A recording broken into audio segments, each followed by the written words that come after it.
Good afternoon, ladies and gentlemen. At the outset, I must tell you that I'm in a bit of a tight spot here because neither am I as erudite as my dear friend, Mr. Kumarwell, nor have I anything much more substantial to say than what Mrs. Kochar has already covered. And next time, I'm going to insist that when I come here, I'm going to speak first. But having said that, I thought I'd sort of get off the script because, frankly, like I said, there's very little that I can add to what already my two esteemed speakers before me have said.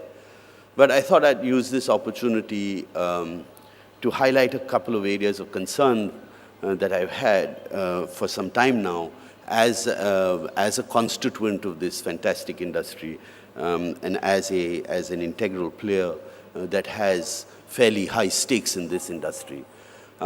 We'd like to think as VLCC that being leaders, we have certain responsibilities.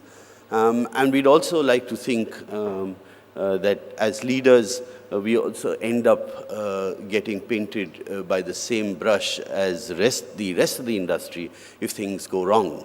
And therefore, I use any and every opportunity to be a bit of an evangelist on some of the areas of concerns that I'd like to table here today and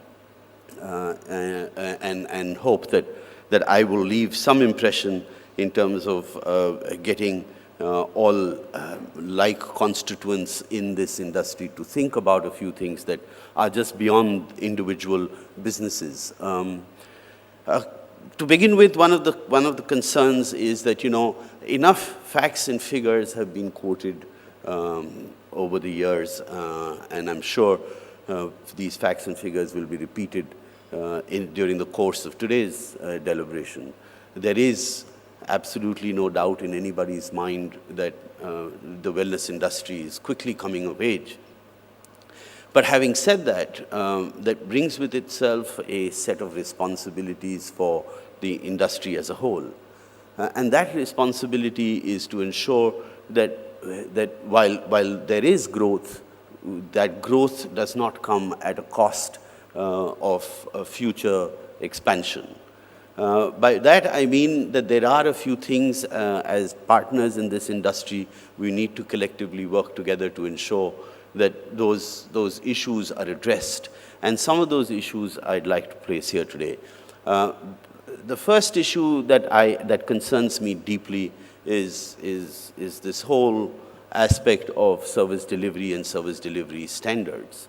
And that all stems from the fact that the employees that we have are not trained enough. And as Mrs. Kochar pointed out, while steps have already started in the direction of addressing this with the setting up of things like the NOS and so on, but I'm afraid it is taking too long. The industry is moving much faster than we are possibly able to manage. And that is fraught with dangers. It's fraught with dangers because while the industry is growing, there are more and more people coming into the industry as consumers of that industry. And they are coming in with expectations. And when they come with expectations, if those expectations are not met, then I'm afraid that spells doom and disaster for the whole industry at large. So the first thing that I would like to urge all fellow members of the industry here today, that please make sure that you do not ever compromise on service delivery standards. It's easier said than done, but it needs to be done sooner than later because it spells, like I said earlier, that's the only way we can as constituents of this industry hope to gain in the long term. The second aspect of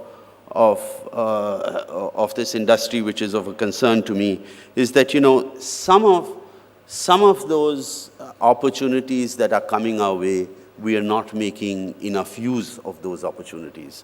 One of those opportunities is the fact that today the customer is becoming discerning and demanding, and and as CK said earlier, that, you know, a good competition ensures that constituents of the industry work harder. But I'd like to add to that that a demanding customer also must translate into the industry desperately wanting to live up or to exceed those expectations of the customer. I'm afraid that's not happening. That's not happening on one specific account, and that is that we feel that we want to give the customer what we have and not necessarily what the customer wants. And to that extent, there is a mismatch, and that mismatch needs to be addressed today rather than tomorrow, because if we don't, then I'm afraid somebody else somewhere will discover that mantra and will take advantage of it, and we will be left holding the can, so to say. The last thing that I would want to put for your consideration is that as an industry, we owe it to ourselves to grow this industry in an ethical manner. It is, you know, one of the issues which is an advantage as well as a disadvantage in India with the wellness industry is that it has absolutely no entry barriers. And that's a good thing. It's a good thing because that encourages entrepreneurship. It encourages people to set up shop at very low capital risk. But at the same time, it also is temptation for people to come into this industry and use this industry to their advantage rather than to the advantage of the customer. And that I would urge all of you to think about and keep a strict vigil on. The idea is that if we don't ourselves as an industry keep a vigil on that, somebody else will come and make us do that. So it's better that we exercise self-restraint ourselves rather than have regulation becoming the norm of the day. That's all I have to say. Thank you very much for your time, and I look forward to interacting with you later.